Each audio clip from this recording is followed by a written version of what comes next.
प्यारे बच्चों, आज हम आपको हिस्ट्री जीएस में कश्मीर के राजवंश के इतिहास को मेमोराइज करवाने की कोशिश करेंगे। यानी कि आप अगर देखते हैं तो टॉपिक भी याद होगा और याद भी हो जाएगा। और आइए देखते हैं कश्मीर के राजवंश का इतिहास। तो कश्मीर के राजवंश का जो शासकों का क्रम रहा, पहले इसको जानना जरूरी है। पहले कौन कौन से वंशों का कश्मीर पे शासन रहा। तो सबसे पहले शासक वंश में पहले आए कारकोट वंश। कारकोट वंश, फिर हुआ उत्पल वंश और फिर हुआ लोहार वंश। इस तरीके से क्रमानुसार इन तीन वंश का शासन कश्मीर में शुरू हुआ। तो यहीं से शुरू करते हैं। पहले आपको ये सीरीज याद हो जाए। तो कैसे सीरीज याद होगा, देखिए ध्यान से समझिएगा। यहां लिखा है कारकोट। कारकोट तो कश्मीर के राजवंश हैं। तो कश्मीर में कल्पना कीजिए, सबसे पहले जो व्यक्ति वहां का राजा बना वो बना, देखिए कारकोट। तो कारकोट को अगर आप ऐसे करते हैं कार प्लस कोट, यानी वहां का राजा कार से चलता था और कोट भी पहनता था। ठीक, आप अक्सर कश्मीर के लोगों को देखिए तो कई लोग टाई लगा के और सूट वूट में रहते हैं। तो कल्पना कीजिए कि पहला जो राजा था वो कैसे थे, वो कार से चलते थे और कोट भी पहनते थे। तो कार कोट, कल्पना कीजिए कार, किसी रंग की कार देखिए और उसमें बैठे व्यक्ति को कोट पहने हुए देखिए। ठंडक तो रहती है इसलिए कोट पहनते हैं। तो पहला हो गया कारकोट वंश। अब क्या हुआ, कश्मीर पे खूब पहाड़ हैं और खाइयां हैं, तो आने जाने में दिक्कत हुई। तो फिर एक दूसरा राजा हुआ, देखिए उत्पल वंश। तो इसको कर लेते हैं उत्पल, तो कर लीजिए ऊंटपाल। एक दूसरा जो राजा हुआ वो क्या पालने लगा, ऊंट पालने लगे। देखिए उत्पल, ऊंट पाल। अगर आप बोलेंगे ऊंट पाल, राजा ऊंट पालते थे, तो उत्पल पाल, तुरंत दिमाग में उत्पल वंश आएगा। और उसके बाद क्या हुआ, ऊंट से चलने लगे। फिर एक तीसरा व्यक्ति आए, वो लोहारगिरी का काम करने लगे। ये तो सीधे सीधे पता है लोहार। तो पहला राजा कौन हुए, कार से चलते थे, कोट पहनते थे। फिर दूसरा जो राजा हुए ऊंट पालते थे, उत्पल। Car coat Utpal. और तीसरे कौन हुए, लोहार वंश के। लोहार जानते हैं, लोहे का काम करते थे। अब आइए हम बात करते हैं कारकोट वंश की। कारकोट वंश के संस्थापक कौन थे, दुर्लभवर्धन। तो कल्पना कीजिए, सोचिए आज के 100-150 साल पहले कार तो सपने में भी नहीं सोच सकते थे, लेकिन कल्पना करिए उस दौर में एक राजा थे जो कार से चलते थे और कोट पहनते थे। तो ऐसा व्यक्ति जो इस तरीके से चलता हो, कार में चलता हो, वह दुर्लभ होगा। देखिए दुर्लभ, भाई दुर्लभ वस्तुएं कैसी होती हैं, जो कभी कभी दिखती हैं, जो चीजें आपको कभी मिलती हैं हमेशा नहीं मिलती, वही तो दुर्लभ कहलाती। ठीक, तो कार से चलने वाला राजा उस समय पूरे भारत में नहीं था, इसलिए वह बहुत दुर्लभ राजा था। तो उसका नाम हो गया दुर्लभवर्धन। और चूंकि वह दुर्लभ व्यक्ति था दुर्लभ व्यक्ति था, यानी कि सबको उपलब्ध नहीं था, तो वह अपने आप को प्रतापी समझने लगा था कि मेरे जैसा कोई प्रतापी है ही नहीं। तो उस राजा ने एक प्रतापपुर नाम से नगर भी स्थापित कर दिया। ठीक, प्रतापी राजा, वो अपने आप को बहुत प्रतापी समझते थे, तो उन्होंने एक नगर स्थापित किया और नाम रख दिया प्रतापपुर, यानी यहाँ के लोग प्रताप दिखाते हैं। ठीक, आप देखिए फिर है इसी कारकोट वंश के एक राजा थे ललितादित्य। इन्होंने ही कश्मीर का मार्तंड मंदिर बनवाया था।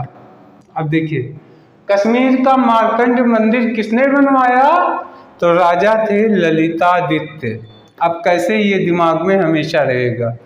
आप जानते हैं वैष्णो देवी कहाँ पे है? वैष्णो देवी कश्मीर में है। और माँ वैष्णो देवी किसका रूप है? तो माँ दुर्गा का रूप है। और दुर्गा जी को क्या कहा जाता है? चंडी भी कहा जाता है ना। तो देखिए एक राजा थे, राजा ने क्या बनवाया? मारतंड। तो कर लीजिए माता चंडी, मारतंड, माता चंडी का मंदिर बनवाया। और वो माता चंडी यानी माँ दुर्गा, इनके इतने जबरदस्त भक्त थे कि आप जानते हैं माता जो है माँ दुर्गा, माँ चंडी, ये कौन सा किस कलर का चुनरी पहनती हैं? तो आपने देखा होगा लाल कलर की चुनरी पहनती हैं। तो उन्होंने, उनके भक्त थे, तो इन्होंने अपना नाम क्या रखे? ललितादित्य। ललिता यानी लाल लाल। एक गाना भी बजता है, माता की चुनरी लाल लाल। तो लाल लाल माता की चुनरी थी, तो उनके भक्त ने अपना नाम क्या रखे? लाल ललितादित्य। ठीक, माता तो हो गया मार्तंडी और कश्मीर में है, तो उनके भक्त थे, लाल चुनरी पहनते हैं, तो इन्होंने अपना नाम रख लिया ललितादित्य। आशा है दिमाग में ये भी बैठ गया होगा। अब इतना बात हो गया कारकोट वंश का। अब हम बात करते हैं उत्पल वंश का। देखिए उत्पल, जैसे नाम सुनेंगे उत्पल तो तुरंत दिमाग में क्या आएगा? ऊंट पालने वाला। ठीक है, कोई बात नहीं। तो उत्पल वंश के संस्थापक कौन थे? अवंती वर्मन। तो देखिए बहुत आसान है। उत्पल वंश यानी ऊंट पालने वाला वंश। तो ऊंट को जब पालते थे तो क्या हो गया? अवंती यानी आने जाने में उन्हें किसी से विनती, देखिए वनती, इसको कर लीजिए विनती। अब ऊंट हो गया तो आप क्या करेंगे? ऊंट पे बैठ जाएंगे और घूमेंगे। ठीक, तो उनको आने जाने में क्या हो गया? किसी से विनती नहीं करनी पड़ती थी, भैया हमको बैठा लो, हमको यहाँ ले चलो, वहाँ ले चलो। तो अवंती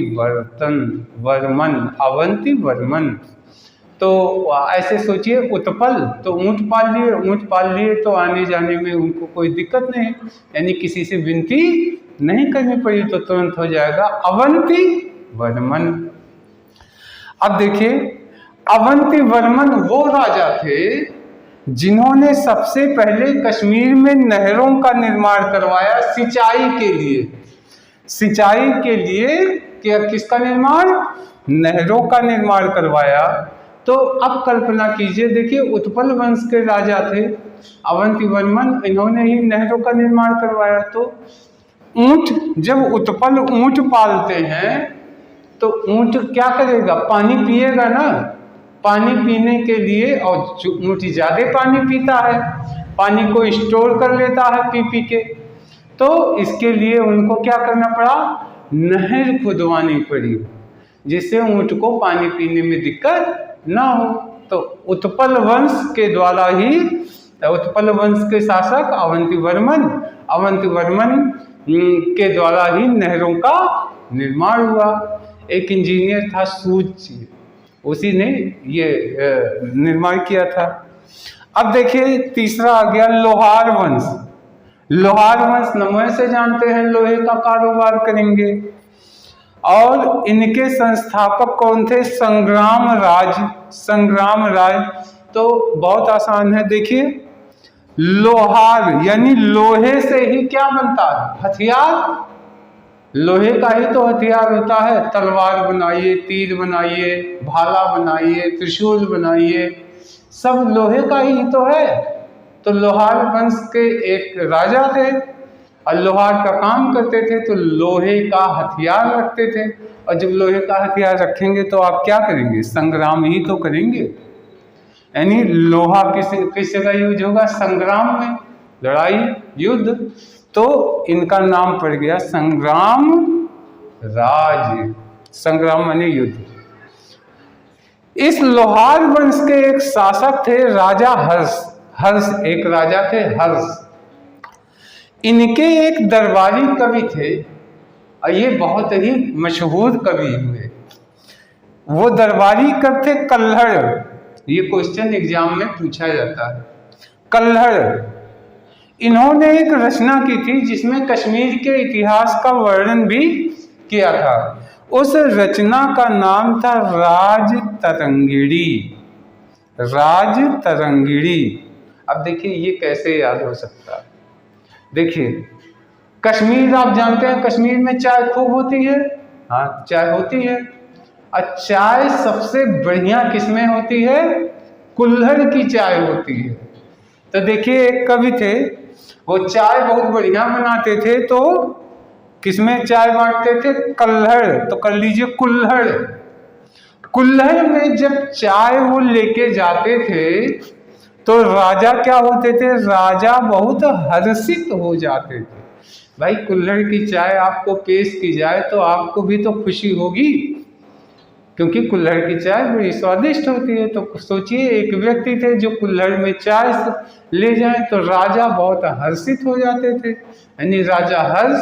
और जब कोई व्यक्ति हर्षित होगा तो उस राजा के मन में तरंगे, देखिए तरंगिणी, मन जो है तरंगित हो जाता था। अब तरंगित मतलब क्या हो गया? तरंग आप जानते हैं, यानी मन में खुशियां की लहरें उठने लगती हैं। तो राजा का मन कुल्हड़ की चाय देख के क्या हो जाता था? तरंगित हो जाता था। तरंग आप जानते हैं। तो कभी भी आ जाएगा राज तरंगिणी में क्या है? तो कश्मीर के इतिहास का वर्णन है। किसने लिखा? कल्हड़ ने लिखा। कल्हड़ ने लिखा। और ये कल्हड़ किसके कवि थे?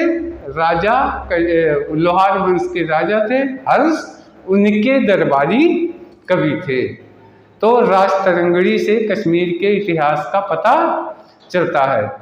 तो प्यारे बच्चों, आशा है दिमाग में बैठ गया होगा, लेकिन एक बार फिर से हम रिवाइज करवाते हैं।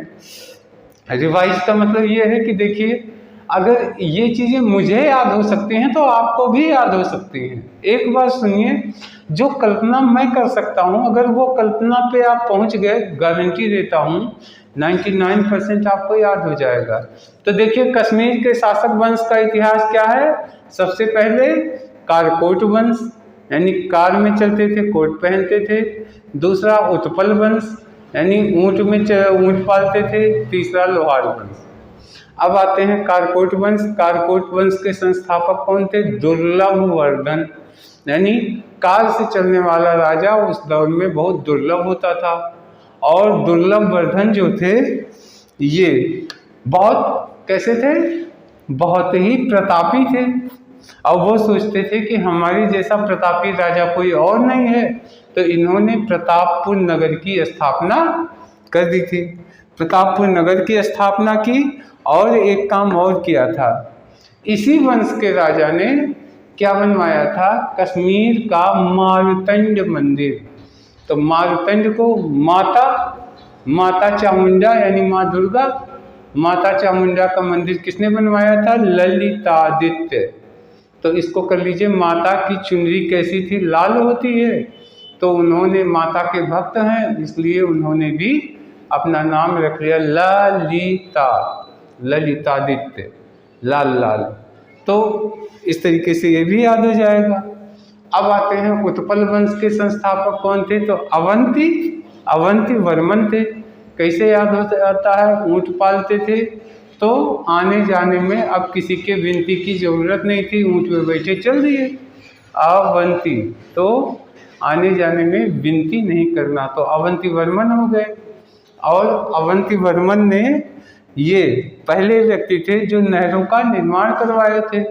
तो नहरें, भाई ऊँट पालोगे तो ऊँट पानी पिएगा, तो ऊँट को पानी पीने के लिए नहर का निर्माण इन्होंने करवाया। फिर आ गया लोहार वंश, और लोहार वंश के संस्थापक कौन थे, तो चूंकि लोहार लोहे का औजार बनता है, तीर तलवार, तो लोहे का औजार, तो लोहे के हथियार से क्या होता है, संग्राम होता है। तो इस संग्राम राज इसके संस्थापक हो गए। और इन्हीं के वंश के एक राजा थे हर्ष, और उनके दरबारी के थे कल्हड़।